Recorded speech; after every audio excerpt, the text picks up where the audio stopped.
नमस्कार दोस्तों। आज मैं जोगेंद्र कुमार शुरू करते हैं दैनिक भास्कर। क्या क्या रिलेवेंट है एग्ज़ाम पॉइंट ऑफ व्यू से। पहले पहल ये मेरी आदत है और मैं चाहता हूँ आप भी इसको आदत बनाएं। ये सुविचार पे जाएं आप। पहले इनका एक कोटेशन होता है, मोटिवेशन होता है, इसे it will boost your morals. सुधार की शुरुआत आज से ही होनी चाहिए, कल बहुत देर हो सकती है। आई विल एम्फेसाइज, मैं ये जोर दे के कहना चाहूँगा कि जस्ट आपको इसको रीड मत करो, आपको इसको 2 बार रीड करो और फिर उसको अंदर आपके दिमाग में थोड़ा सा इसके बारे में सोचो और जिससे आपको पॉजिटिव एनर्जी आपके पूरे दिल और दिमाग में रहेगी। नेक्स्ट क्वेश्चन पे जाते हैं। ये क्वेश्चन है, पेट्रोल से इसका प्राइस इंक्रीज हो रहा है, तो हमें पता होना चाहिए अभी पेट्रोल मंत्री कौन है। केंद्र में पेट्रोलियम मंत्री हैं हरदीप सिंह पुरी, जो सर हैं ये हैं अभी पेट्रोलियम मंत्री। नेक्स्ट आते हैं, अध्यक्ष में भाजपा का दखल बढ़ा इसे। अभी नेक्स्ट हमें पता चलना चाहिए, जैसे जैसे हम न्यूज़ पढ़ते हैं तो जस्ट हमें पता चलना चाहिए कि आगे कौन सा चुनाव आने वाला और कहाँ पे होगा। ये कई बार क्वेश्चन पूछ लेते हैं। अभी 2022 में 5 राज्यों में चुनाव हुए हैं, जो हैं उत्तराखंड, यूपी, मणिपुर, पंजाब और गोवा। एक्सेप्ट पंजाब, पंजाब में आपका सरकार बना है। एक्सेप्ट पंजाब, 4 जगह बीजेपी की सरकार आई है। नेक्स्ट हम देखते हैं, सरकार ने भाग वर्ग की शर्त हटाई। 2019 में ये कैश अवार्ड पॉलिसी हरियाणा सरकार लेके आई थी, जिसमें उन्होंने दिया गया था कि अलग अलग बाहर वर्ग वेट कैटेगरी के हिसाब से हम उसको कैश अवार्ड देंगे। लेकिन अभी इसमें लिख दिया गया है कि अब किसी भी वर्ग में कोई भी खिलाड़ी मेडल जीत कर लाता है तो उसे पॉलिसी के अनुसार नगद पुरस्कार दिया जाएगा। नेक्स्ट आते हैं हम इसके ऊपर, लक्षद्वीप। लक्षद्वीप क्या है? लक्षद्वीप हम इंडिया का क्या है? एक यूटी है, यूनियन टेरिटरी है, केंद्र शासित प्रदेश है यूटी, जो केरल के पश्चिम में पड़ता है, और लक्षद्वीप की कैपिटल का क्या नाम है? कवरत्ती आइलैंड। नेक्स्ट आते हैं, आत्महत्या को उकसाना जघन्य अपराध। मतलब यदि हम इस किसी को आत्महत्या के लिए उकसा रहे हैं, उसको प्रोवोक कर रहे हैं, तो वो हीनियस क्राइम में आता है। और इसमें इसे वर्डिक्ट एक पास किया गया है कोर्ट ने। इसमें ये कहा गया है कि महज मृतक के परिवार से समझौते को एफआईआर रद्द करने का आधार नहीं बनाया जा सकता। मृतक से समझौता संभव नहीं है, तो इन परिस्थितियों में एफआईआर खारिज करना भी संभव नहीं है। This is very important judgement delivered by. Next ये 10 क्वेश्चंस हैं, जो भी आप पढ़ते हो उसको थ्रोली पढ़ो। जैसे कि ये रिलेवेंस नहीं है, उसके बाद ये रिलेवेंस ये है। आर्कटिक जैसी जगहों पर लोगों की ज़िंदगी बचाने के लिए किस अकादमी ने पॉप अप इग्लू बनाया है? पॉप अप इग्लू किसने बनाया है? ये है royal Dennis academy. Next, Mahatma Gandhi नमक कानून तोड़ने के लिए किस दिन 24 दिन का मार्च पूरा कर दांडी पहुंचे थे? कब पहुंचे थे? 5 अप्रैल को।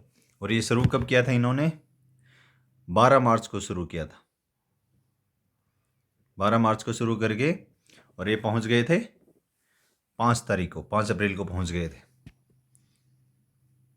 आंध्र प्रदेश सरकार ने एक दिन में कितने ज़िले बनाए हैं? 13 ज़िले बना दिए हैं। इससे क्या फ़र्क पड़ेगा?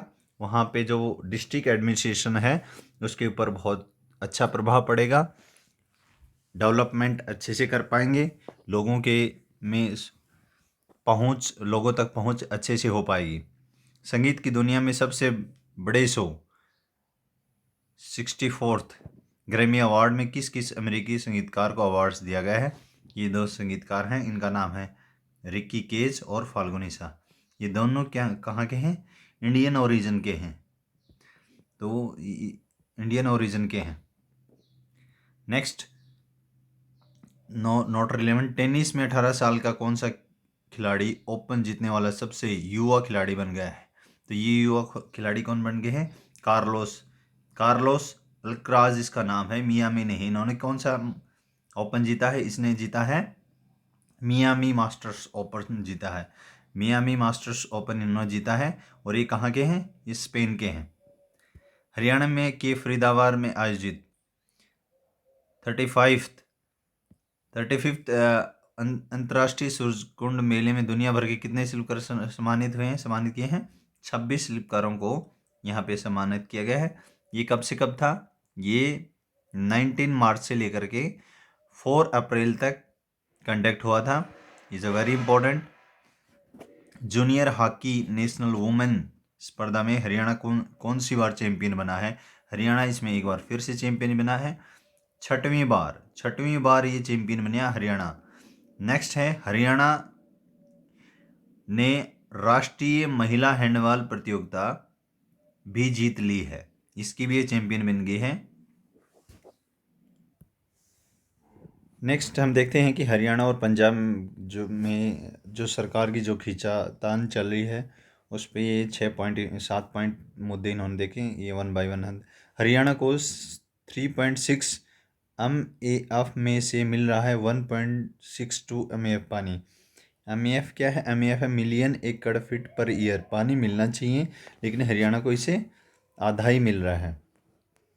तो इसको देख लेते हैं। पंजाब पुनर्गठन अधिनियम के तहत 1966 में 1 नवंबर 1966 को पंजाब और हरियाणा अलग हो गए थे, लेकिन राज्य का बंटवारा हुआ था, लैंड का बंटवारा हुआ था, पानी का बंटवारा नहीं हुआ था।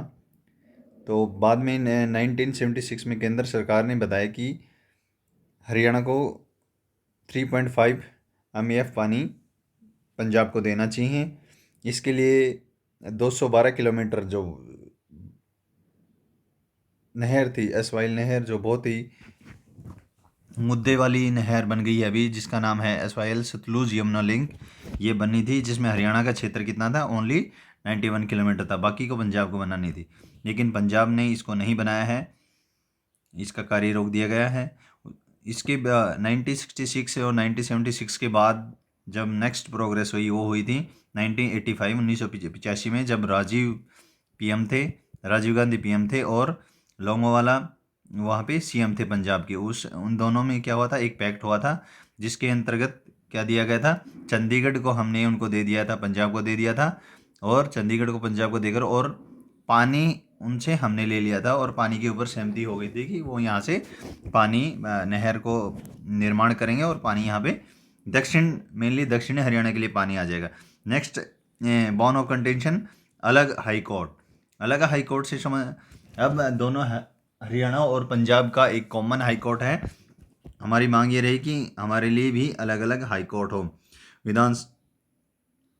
विधानसभा भवन में जो एरिया है वो बांटा गया है, जैसे 60% उसमें पंजाब को दिया गया है और 40% हरियाणा को दिया है। लेकिन जब ऑक्यूपेंसी की बात आती है, जो हमें मिला हो ओनली 27% मिला हो, जिसमें से हमारा 13% बाकी है। एयरपोर्ट के नामकरण से भी एक मुद्दा बना था। मोहाली में एक एयरपोर्ट बना है, उसमें उसके नाम में मोहाली आ रहा है, तो हरियाणा को इसमें आपत्ति थी, और बाद में पंजाब ने उनको चेंज करके शहीद भगत सिंह एयरपोर्ट बना दिया।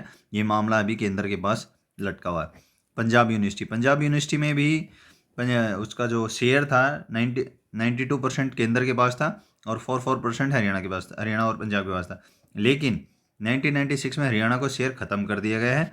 ये शेयर फिर से लेने के लिए हमारा जो अभी विधानसभा स्पीकर हैं ज्ञानचंद गुप्ता जी, वो बार बार इस मुद्दे को उठाते रहे। हिंदी भाषी क्षेत्र कम से कम 400 जो गांव हैं वो अभी भी पंजाब के पास हैं, जहाँ पे हिंदी भाषा बोली जाती है मेनली, तो इसको लेकर के भी मुद्दा उठता रहता है।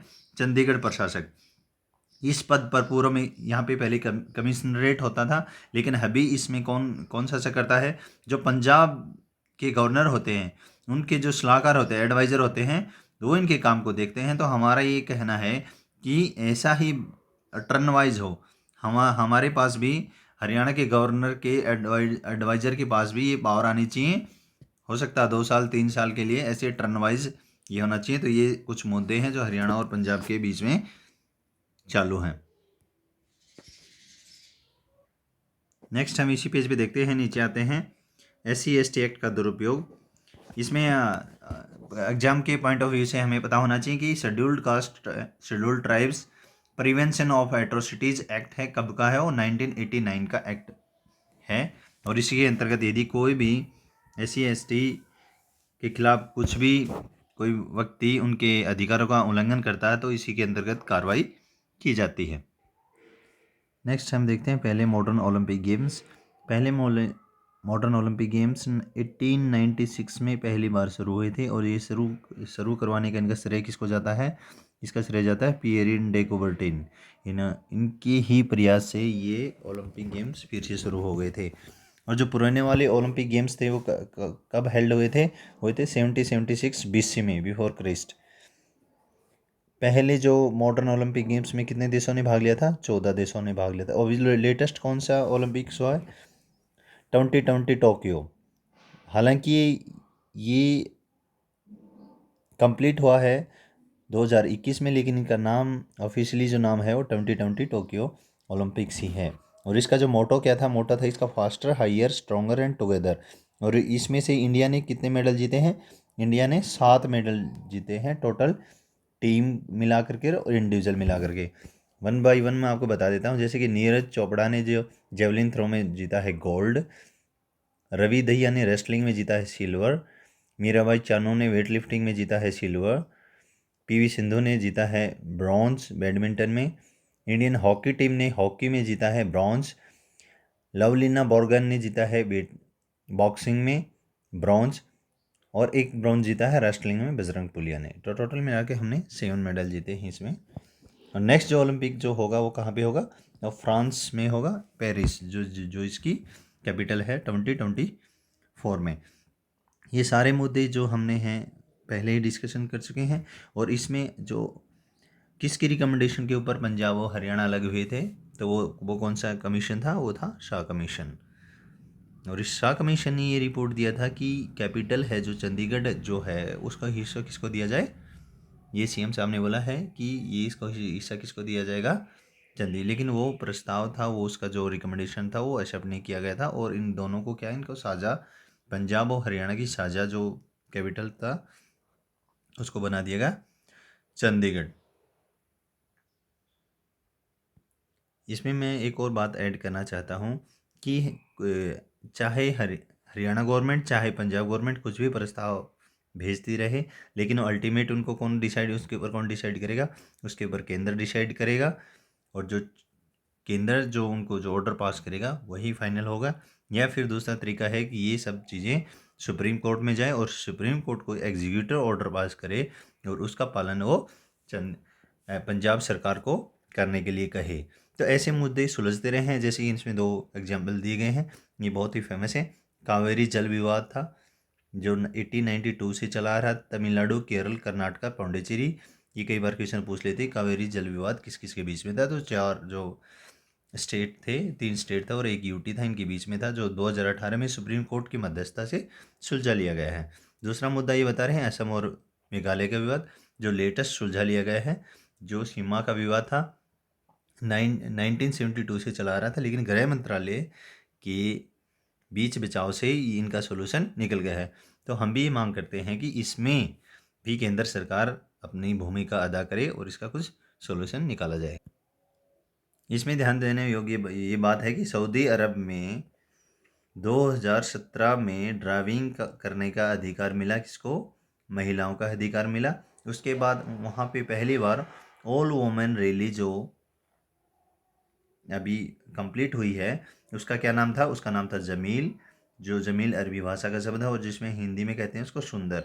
तो पहली बार ऐसी कोई रैली हुई है जिसमें सिर्फ वोमेंस ने पार्टिसिपेट किया था। नेक्स्ट आते हैं आईसीसी चेयरमैन के लिए गांगुली साहब दोनों रेस में। अभी जो करंट बीसीसीआई के अध्यक्ष कौन है? सौरव गांगुली हैं। और उसके सचिव कौन है? उनके सचिव हैं जय शाह, जो कि हमारे जो होम मिनिस्टर हैं अमित शाह, उनके लड़के हैं। अब ये दोनों ही इसकी दौड़ में शामिल हैं। इसके अलावा भी जो सौरव गांगुली हैं वो क्या हैं? आईसीसी के क्रिकेट कमेटी के चेयरमैन हैं, क्रिकेट कमेटी के चेयरमैन हैं। एंड जो अमित शाह है वो क्या हैं? ये है एशियन क्रिकेट काउंसिल के अध्यक्ष हैं। सो दोनों के बीच में अच्छा मुकाबला हो सकता है, इसमें और कुछ रिलेवेंसी नहीं है। अभी जो आईपीएल जो चल रहा है, ये जो सारी जो आईपीएल की चीज़ चल रही है, तो कौन सा आईपीएल, कौन सा संस्करण चल रहा है आईपीएल का? 14वां संस्करण चल रहा है, ये ध्यान रखने वाली बात है। नेक्स्ट पेज में हम देखते हैं सदगुरु के मिट्टी बचाओ अभियान को फिटवेयर देशों में समर्थन।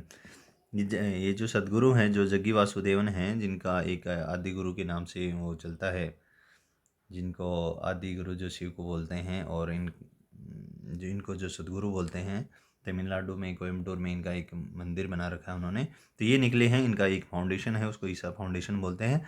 ये मिट्टी बचाओ सोल कंजर्वेशन के लिए निकले हुए हैं। 100 दिन की यात्रा करेंगे और उस यात्रा में 30,000 किलोमीटर का मोटरसाइकिल के ऊपर ये पूरा भ्रमण करेंगे और ये बताएंगे कि मिट्टी को कैसे बचाया जा सकता है और मिट्टी को बचाना कितना इम्पोर्टेंट है। और इसमें हम देखते हैं कि एनजीटी जो है, नेशनल ग्रीन ट्रिब्यूनल, ये कब बना था? ये बना था 2010 में। ये इम्पोर्टेंट है काफ़ी। और ये क्या करता है? नेचुरल जस्टिस के ऊपर कार्रवाई करता है। नेचुरल जो जस्टिस है उसी को आधार मानकर ये अपना जजमेंट देता है। ये ना आईपीएसी और ना ही सीआरपीसी के अंतर्गत कार्य करता है। यहाँ पे बात की है, एनजीटी है, ये नेशनल लेवल पे है। क्यों नहीं राज्य सरकार भी अपना अपना एक स्टेट का जीटी ग्रीन टर्मिनल बनाए ताकि लोगों की पहुँच वहाँ तक आसान हो जाए। नेक्स्ट इसमें पढ़ेंगे क्या रिलेवेंसी है। ये श्रीलंका में आपको पता ही हो, इसका राष्ट्रपति कौन है? गोटाबाया राजपक्षे है। और इनके पीएम कौन है? महिंद्रा राजपक्षे, जो इनके भाई हैं वो हैं।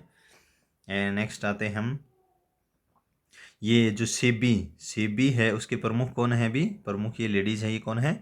माधवीपुरी बुच है, जो अभी हेड करी किसको? सेबी को ऐड कर रही है, सेबी को।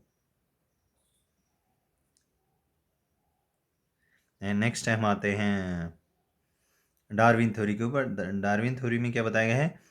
ये बताया गया है कि इसमें ध्रुवीय पक्षियों के मुकाबले भूमध्य रेखा के पास के पक्षी ज़्यादा रंग बिरंगे। तो इस थ्योरी को के ऊपर मुहर लगा दी है। कैसे मुहर लगाई है? आर्टिफिशियल इंटेलिजेंस का यूज करके इसको देखा जा रहा है कि ये बात सही है या नहीं।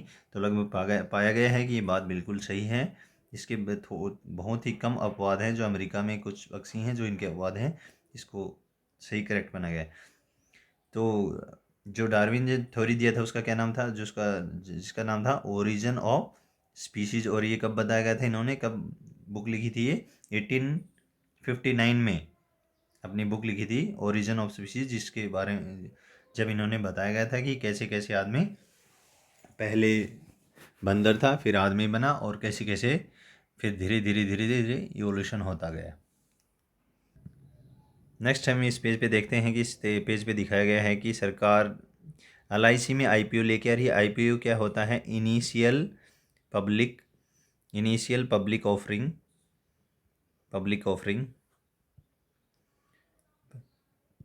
कंपनी कई बार कंपनी ये सोचती है कि बहुत सारे लोगों को अलग अलग शेयर बांट लें, तो ये आईपीओ के नाम से वो सबको अपने अपने छोटे छोटे शेयर करके बांट देती है।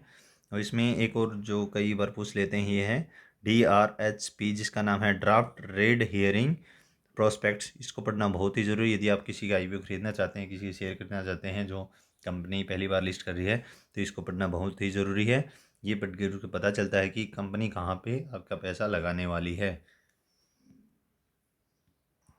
नेक्स्ट आता है ये पेज। मैं चाहता हूँ कि ये आपको जब आपको टाइम मिले तो ये आप खुद से पढ़ लीजिएगा। इसमें मैं आपको मोटा मोटा बता देता हूँ। जैसे जलवायु त्रासदी को लेकर के एक आईपीसीसी ने एक report, inter governmental panel for climate change ने एक रिपोर्ट दिया है। उसमें लिखा गया यदि हम इसी तरह से बढ़ते रहें तो हम इसको जो टेम्परेचर जो बढ़ना चाहिए, जो हमारा टारगेट है पेरिस समझौते में, जो हमने टारगेट रखा था कि हम हमारे जो क्लाइमेट का टेम्परेचर है वो 1 डिग्री सेल्सियस से ज़्यादा नहीं बढ़ने देंगे, तो ये हमें पूरा होता हुआ नहीं दिखाई दे रहा।